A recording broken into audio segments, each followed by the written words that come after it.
Wala akong pakialam kahit magkano pa yan.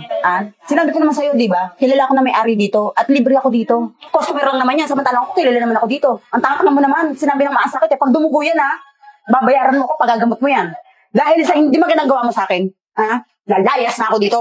Lalayasan ko kayo. Ito po ma'am, ayaw magbayad.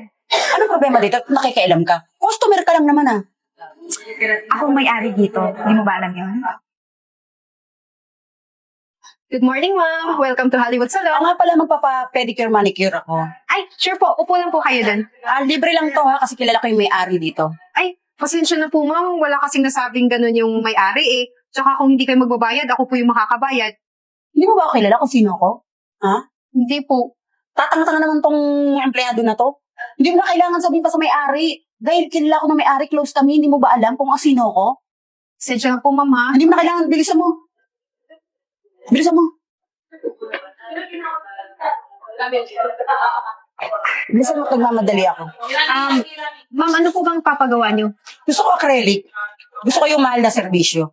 Yun po. Tag 200 po. Yun yung pinakamahal namin sa gawa ng kamay. Wala akong pakialam kahit magkano pa yan. Sinabi ko naman sa'yo, di ba? Kilala ko na may-ari dito at libre ako dito. Ba't nagre-reklamo ka? Empleyado ka lang naman dito. Pero ma'am, kailangan ko munang i-inform yung may-ari para po malaman niya kung sino po yung gustong magkaroon ng discount. Tatanga-tanga ka ba? Di ba sinabi ko sa'yo, hindi mo na kailangan kausapin yung may-ari dahil kilala ko may-ari dito. Kilala niya ako. Paano yun ma'am kung hindi kayo nga magbayad? Ako yung Wala akong makakapal. pakialam, hindi ko na problema yun. Problema mo yun. Customer ko dito, dapat ako nasusunod. Gusto mo isumbong kita sa may-ari? Hindi mo alam kung sino ako? Bilisan mo, magmamadali ako, may oras ako, may pupuntahan pa ako. Bilisan mo. Gawin mo, dapat mong gawin. Hi po, Ma'am Janet. Parang madami po kayong customers ngayon, Opo, medyo busy po ngayon kasi peak season. Oo nga eh. Gusto ko sanang magpaayos ng kuko, tsaka palinis na rin ng paa ko. Sige po, walang problema. Ma-accommodate kaya ako? Ako na po ang gagawa. Salamat. Ang swerte ko naman po kayo ang customer ko. Salamat po. Sige, dito po tayo na. Dito po ka. Ano ba yan? Ang pakatanga mo naman. Ang sakit-sakit naman ng mga, ang bobo-bobo mo naman gumawa. Pasensya na po. Yung sayan mo nga, ang takatanga naman itong empleyado na to. Madam, Bakit tong customer nyo? Bago-bagong dating, para namang special yan. Napaka-VIP treatment nyo naman dyan. Customer lang naman yan, samantalang ako, kilala naman ako dito. Hi. Lagi ka dito? Opo, madalas po ako dito. Ako din. Halos madalas ako dito. Alam mo ba, libre lang ako dito. Talaga? Kasi close ko yung may-ari dito. Kilalang kilala ako ng may-ari. Ano ba? Ang tanga mo naman. Sinabi ng maasakit pag dumugo yan babayaran mo ko, pagagamot mo yan. Huwag ka tatanga-tanga yung trabaho mo. Napakatanga naman ito, empleyado na to. Madam, hinahina naman po sa pagsasalita sa empleyado kasi ginagawa naman po nila ng maigi yung trabaho nila eh. Tsaka matagal na po yan si Eden dito. Alam mo po, magaling yan kasi lagi po ako dito eh. Pwede ba huwag ka nakikialam Kilala ko na may-ari dito, best friend ko yun. Customer ka lang dito, nakikisali ka, nakikialam ka. Oy, Eden, gandahin mo na lang yung para kay Madam ha. Wala naman pabalik-balik na dito si Madam. Sige po, ma'am. Bilisan mo, ayusin mo yung trabaho mo. Uy, ikaw, galing-galing mo pa din. Hindi ko pa rin nagbabago. Ikaw pa din ang husay-husay mo pa rin gumawa ng mga kuko, yung paglilinis. Ang husay mo ha. basta ikaw, madam, gagalingan ko talaga.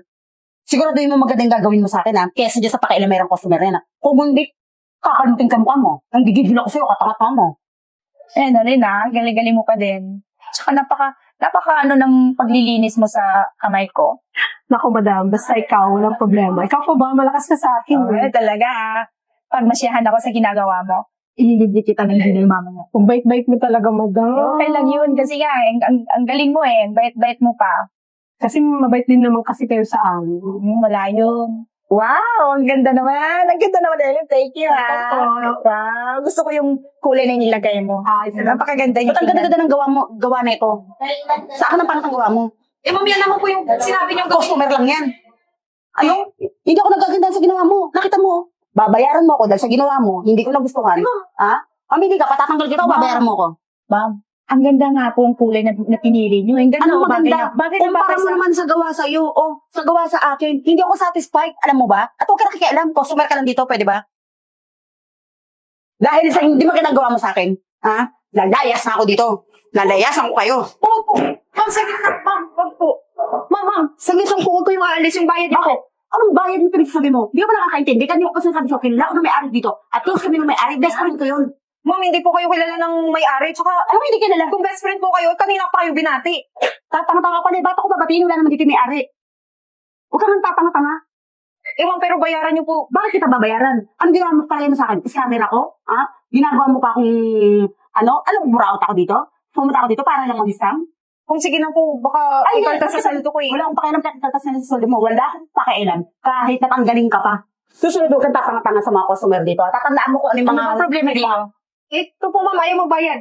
Ano problema dito? Nakikialam ka. Customer ka lang naman Ako may-ari dito. Hindi mo ba alam yun? Mukhang nagpapanggap lang na may-ari yan.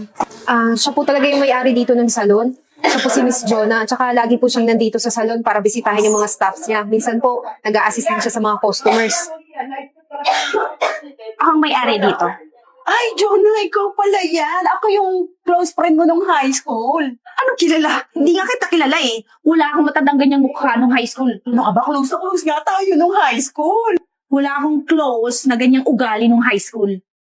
At saka, yung ginawa mo kanina, sana, ilibre pa sana kita eh. Sa serbisyong yon. Kaso lang, sa ginawa mo sa mga empleyado ko, nilait-lait mo pa. Kapal naman ang mukha mo. Oh, ano pang inaantay mo? Magbayad ka na. Bayaran mo yung mga serbisyong ginawa sa'yo. Kung hindi, ipapapulis kita. O sige, magbabayad na ako. Punta na lang po kayo sa counter, ma'am. Sige. Ma'am Jonah, ang bait-bait niyo po talaga. Maraming salamat. Wala yun. Kasi kailangan natin maging mabait dahil kung hindi, kung ganyang mga customers, at least marunong tayong makisama. Ngayon, nagpapasalamat ako sa inyo dahil ginawa ninyo yung kagandahang loob pa din at nagpasensya kayo sa ganyang mga ugaling customers. Maraming salamat sa inyo, ha? Maraming Thank you din salamat. po. din. So, dahil dyan, bibigyan ko kayo ng bonus at bibigyan ko din kayo ng tip. Ay, ano naman? Ang aga naman ng pamasko. Kaya nga, madam. Perfect na perfect yan. Wala yun. Tara na.